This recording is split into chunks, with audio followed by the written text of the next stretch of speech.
बंदो गुरुपद कंज कृपा सिंधु नर रूप हरि महामोहतम पुंज जासु वचन रवि करे निकर। अव्यक्त रूप में सर्वत्र विराजमान पूज्यपाद संत सद्गुरु महर्षि में परमहंस जी महाराज के उभय पाद पद्मों में कोटि सह नमन। व्यक्त रूप में मंचस्थ पूज्यपाद ज्ञानानंद जी महाराज के उभय पाद पद्मों में कोटि सह नमन। आवास में अवस्थित पूज्यपाद अनुपानंद बाबा, मुद मंगलमय साधु समाज, आदरणीय साधना शिविर में आए हुए साधक एवं साधिकाओं तथा इस नूरपुर मोहल्ले के सत्संग प्रेमी महानुभावों, अभी हम लोग सत्संग योग चारों भाग के योग सिखोपनिषद का पाठ पूज्य श्री के श्रीमुख से श्रवण कर रहे थे।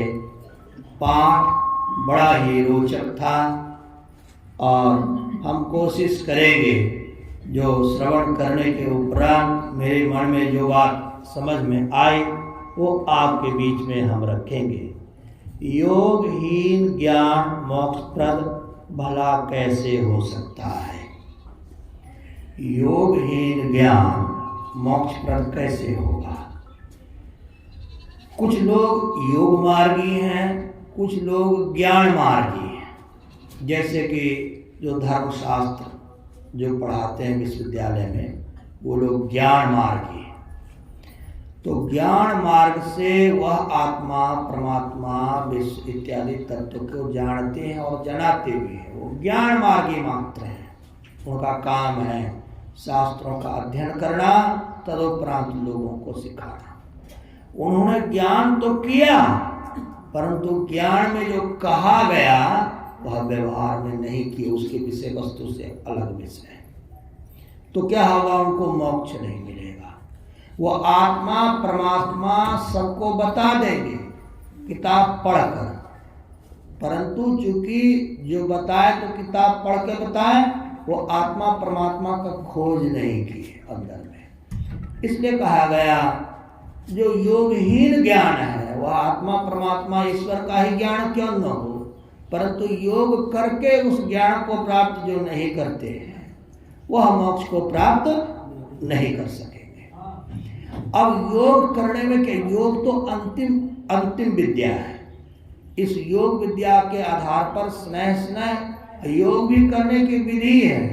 जो संत चरण साधु चरण का सेवन करते हुए योग नहीं करेंगे, जो साधु संग में निवास नहीं करेंगे, उनको योग ध्यान होगा ही नहीं। तो आप गुरु महाराज ने क्या कहा? जो एकांत में कहते हैं कि हम किसी कुटिया में ध्यान कर रहे हैं, चाहे घर के कोने में ध्यान कर रहे हैं, उस पर तो गुरु महाराज जी कभी का बोल चुके हैं कि उसको कहते हैं स्वतंत्र विचारी। विचारी से तात्पर्य यहाँ ध्यान से उत्पन्न विचार। स्वतंत्र विचारी सदैव गिरता है, यह गुरु महाराज की वाणी है। आप एकांत में कहेगा कि बाबा जी से हमको क्या लेना, साधु संघों से हमको क्या लेना, आश्रम से हमको क्या लेना, मेरे घर में क्या कमी है, हम तो घर में ध्यान करिए लेते हैं, वहाँ क्यों जाएं? कोई ये बात वही कहना होगा। कोई बच्चा कहे घर में सब किताब है ये है, स्कूल के मास्टर के पास क्यों जाएंगे जब किताब है ये है, बस्ता से खोलेंगे निकाल के। ऐसा हुआ है क्या? निकाल के पढ़ लेंगे। अरे जब यही हो जाता तो सब स्कूल कॉलेज विश्वविद्यालय बंद हो जाता। उसी तरह से परमात्मा बनने के लिए जो आते हैं, जो मुक्ति प्राप्त करने के लिए आते हैं, उसके लिए एक विधान बनाया कि वो किसी योगी के चरण शरण में take shelter of that place where group of saints are residing or saints are residing। उस स्थान का आश्रय लो जहां पर साधु और संत का समूह निवास करता हो। क्यों? क्यों नहीं वहां उसके शरण लेंगे? इसलिए शरण लेंगे कि साधु और सन्यासियों के शरीर से यौगिक आभा आती है। वही आभा, उसी आभा को जब कोई साधु या अध्येता ध्यान का अनुभव करता है तो उसकी पाप राशियों का नाश हो जाता है और वो सम्यक आभा आने वाली उस जीव को, पाप को नष्ट करती हुई परमात्मा की दिशा की तरफ बढ़ाती है। इसलिए साधु महात्माओं के संग को अथवा साधु को भी चलता फिरता योग बताने वाला, परमात्मा दर्शाने वाला स्कूल, महाविद्यालय और विश्वविद्यालय माना गया।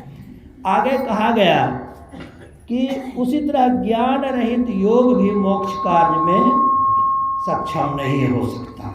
ज्ञान रहित योग, कोई योग कर रहा है, अंदर में क्या क्या प्राप्त होगा यह अगर वह पहले से जान जाए तो अचानक जैसे आप अंदर में ध्यान कर रहे हैं, आपको तारा का दर्शन हुआ, अब इसी तारा के बारे में साहिब आप पहले से क्या कह दिए हैं? गुरु युक्ति से ताकू गगन में तब झलक एक तारा हो, वह तारा गुरुदेव बतावे जिमी महल का द्वारा हो। ये साहिब बाबा ने पहले बता दिया, ये आप ज्ञान से जान गए। अब किसी महापुरुष के सानिध्य में बैठकर जब साक्षात्कार करेंगे और वह तारा आपके अंदर उगेगा तब आप समझ जाएंगे, जिसे हम कविता में बाबा की भजनावली में पढ़े थे वह प्राप्त हुआ है। इसलिए ज्ञानहीन योग जो है, जिस योग के पूर्व योग में क्या प्राप्त होगा ये पहले से पता ना हो, जैसे आपको बांका से भागलपुर आना है, आपको जानना पड़ेगा कि पहले समुखिया मोड़ आता है, फिर मखदुमा आता है, फिर इंग्लिश मोड़ आता है, अमरपुर आता है, ऐसे ऐसे आपको रास्ता पहले से पता है। वो आते जाएगा तो आप समझ जाएंगे कि हम भागलपुर की तरफ बढ़ रहे हैं। उसी तरह से घट रामायण एक तुलसी साहब की पुस्तक है। उस पुस्तक में शुरू से लेकर निर्वाण तक उन्होंने जो कुछ भी देखा है उसका पूरा का पूरा वर्णन किया है। उस किताब को हम पढ़ते हैं। योगेंद्र प्रताप सिंह ने बेलवेडियर प्रेस से लिखकर प्रकाशित किया है, हिंदी में अनुवाद है उसका। घट रामायण का हिंदी में व्याख्या भी किए हैं, अनुवाद भी किए हैं। उस किताब को जब हम पढ़ते हैं तो सारी यहाँ से लेकर निर्वाण तक तुलसी साहब को जो जो प्राप्त हुआ ध्यान में, उन्होंने उसकी व्याख्या कर दी। वो ज्ञान पहले आप रख लीजिए, तदोपरांत ध्यान पर बैठिए। देखिए, संत मत में व्यवहारिक पक्ष बहुत मजबूत होता है और व्यवहारिक पक्ष का कोई खास मूल्य नहीं है ना। अगर जैसे बड़ा बड़ा ज्ञान केवल पढ़ लिए और उसको उपासना नहीं कर रहे हैं तो फिर खाली पढ़ने से कुछ नहीं होता है। पढ़ने रखने वाला ज्ञान का संत मत में कोई खास वैल्यू नहीं होता है। इसलिए ज्ञान और योग दोनों का अभ्यास दृढ़ता के साथ करना चाहिए। कैसा ज्ञान? जो स्क्रिप्चर्स से आते हैं, that knowledge which comes from scriptures, जो कि स्क्रिप्चर से आएंगे, सदग्रंथों से आते हैं, संतों महात्माओं का ज्ञान है। उस ज्ञान को हमको दृढ़ता से अभ्यास करना चाहिए।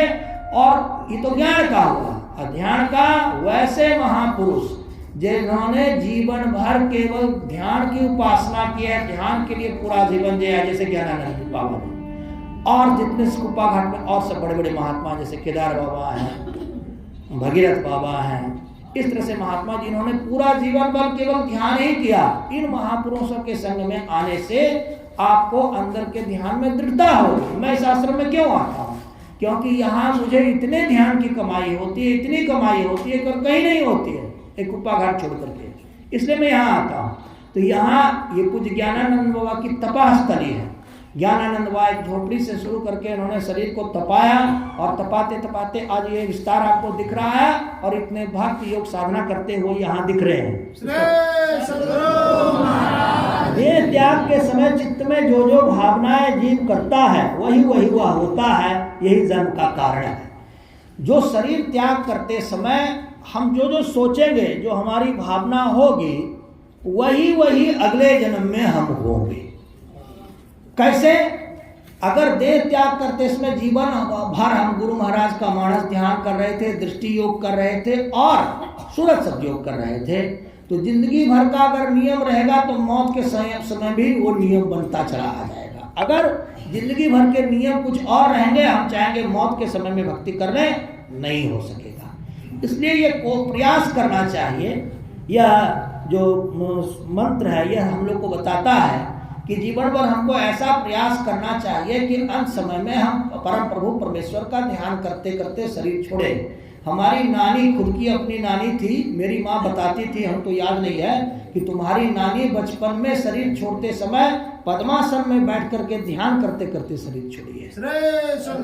फिर सत्यानंद सरस्वती रेखिया वाले महात्मा शरीर छोड़ने के पूर्व पद्मासन में बैठ के ध्यान करते करते शरीर छोड़े थे। तो यह सौभाग्य सभी को नहीं होता है, जो बिरले लोग होते हैं, बहुत अभ्यासी होते हैं, उनको होता है। तदुपरांत बाबा ने पाठ किया है, मरने पर जो मुक्ति है वह मुक्ति नहीं है। मर गया सो तर गया। अब जीवन में कौन देखता है, मरने के बाद तो मुक्ति परमात्मा देगा ही देगा। अरे देना होता, जो भी लेगा देगा, मामला सारा हिसाब किताब धरती पर सलट जाता है, ऊपर तो खाली भोग बचते हैं। हमारे हिसाब से और हम सदग्रंथों के अध्ययन से भी हमको समझ में आता है कि जीते जी जो संत चरण में बैठता है, ध्यान करता है, भजन करता है, वह तो जीते जी ही उसका कोई अकल्याण कभी नहीं कर सकता। इसलिए ये मेरा निष्कर्ष है, कभी भी आश्रम में आना जाना, सदगुरु की सेवा, सत्संग में आना जाना ना छोड़ें। नियम पूर्वक संतों का संग करते रहें। जहाँ साधुओं का समाज चलता फिरता प्रयागराज, हम तो कहेंगे चलता फिरता परमात्मा को बताने वाला स्कूल, विद्यालय और महाविद्यालय और विश्वविद्यालय, इसको हम कहते हैं साधुओं के समाज को। जहाँ ये सब विश्वविद्यालय परमात्मा को सिखाने वाले चल रहे हों, हमेशा उसकी शरण लीजिए, साधु की सेवा कीजिए। कहा कि मरने के बाद मुक्ति मान्य नहीं है, जीते जी जो मुक्ति होती है उसी को मुक्ति होती है। मुक्ति होने पर जैसे नमक पानी में घुलकर एक हो जाता है, वैसे ही जीव भी परमात्मा में मिलकर एक हो जाता है। अब हम कहेंगे कि अरे जब शरीर रहते हुए हम लोग को बताया गया है, हम लोग का कठोर अभ्यास करेंगे, ध्यानाभ्यास करेंगे, गुरु की मूर्ति को उगा लेंगे, दृष्टि योग कर लेंगे, जहाँ दृष्टि जुड़ते हैं वहाँ सत्य का श्रवण करते जाएंगे, तो हमारी वृत्ति तो परमात्मा की तरफ चलने वाले रास्ते में है, तब हम लोग का आगे का जीवन खराब नहीं होगा। परंतु ऐसा नहीं करेंगे तो आगे का जीवन खराब हो सकता है। तदुपरांत बाबा ने पाठ किया, बिंदुनाथ महालिंग है और शिव शक्ति का घर है। बिंदु जो है इसी को शिव भगवान का रेसिडेंस कहते हैं, हाउस। जैसे यहाँ हमारा साधु निवास यहाँ है, बाबा का बगल में है निवास, तो शंकर भगवान का निवास बिंदु में, और शक्ति नाद में शक्ति का निवास। तो ये दोनों निवास बताया गया है शिव शक्ति निकेतनम। और इस देह को शिवालय कहते हैं। यह देह है, इसकी पवित्रता को आप जब तलाशेंगे तो यह देह आपका शिवालय हो जाएगा। तदोपरांत सभी प्राणियों को इस शरीर में सिद्धि मिलती है,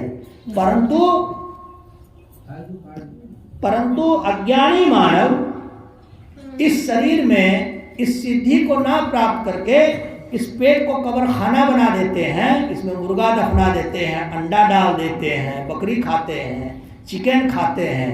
हमको तो ये भी सुनने में आया कि एक कोई रैकी ग्रैंड मास्टर है, वो मुर्गा का मांस खाता है, और लंदन में 4,500 घर में उसके फोटो गुरु महाराज के जैसे लगाकर उसकी पूजा होती है। ऐसे ऐसे लोग भी देश में पूजित हो रहे हैं। लेकिन यह आज का हमारा मंत्र कहता था कि पवित्रता, पायसनेस जो है, प्योरिटी जो है, वही पवित्रता की पराकाष्ठा ही परमात्मा है, और अपवित्रता ही हमारा जो है कि जानवर का भाव है, पशुत्व है। तो हम लोग को पवित्र होने का प्रयास करना चाहिए। जो शरीर हमारा शिवालय है, जिसमें हम लोग को सिद्धि मिलती है, वह प्राप्त कर लेना चाहिए, क्योंकि यह जन्म इसी के लिए हम लोगों को मिला है। यह जन्म इसी के लिए हम लोग को मिला है। तो इस जन्म में सत्संग आश्रम में आना कभी ना छोड़ें, साधु संगों में विश्वास रखें, संत महात्माओं के समूह को स्कूल, महाविद्यालय, विश्वविद्यालय मानकर इनके चरण शरण में सीखें। काल आपका बाल बांका नहीं कर सकेगा। सारे सदग्रंथ ऐसा कहते हैं और मैंने व्यवहार में भी ऐसा अनुभव किया है। केवल सदग्रंथ कहने से भी नहीं मान जाते, हम उसको चेक करते हैं कि जो बात कहे जा रहे हैं, whether all those knows case which scriptures is saying whether that is correct और इनकरेक्ट। वो जो सदग्रंथ कहते हैं वो सही है कि गलत है, इसको हम चेक भी करते हैं। यहाँ पर आते हैं, एक बार हम काफी रोग से ग्रसित थे, यहाँ बाबा के शरण में आए, रोग तो शरीर में था और मन शांत होकर खूब शांति में अनुभव करने लगा। यही इसकी पराकाष्ठा है, यही इस ज्ञान जो प्रैक्टिकल ज्ञान है, व्यवहारिक ज्ञान जो बाबाओं के शरीर से यौगिक आभा के रूप में हम लोग को प्राप्त होता है, उसी की प्राप्ति के लिए मैं भी जीता हूँ और आपसे प्रार्थना करता हूँ आप भी वैसा ही करें। बोलिए प्रेम से श्री सद्गुरु महाराज की जय, श्री सद्गुरु महाराज की, श्री सद्गुरु महाराज की जय। अब हम लोग पूज्य श्री की मुखारविंद संगीतमय वचन को सुनेंगे।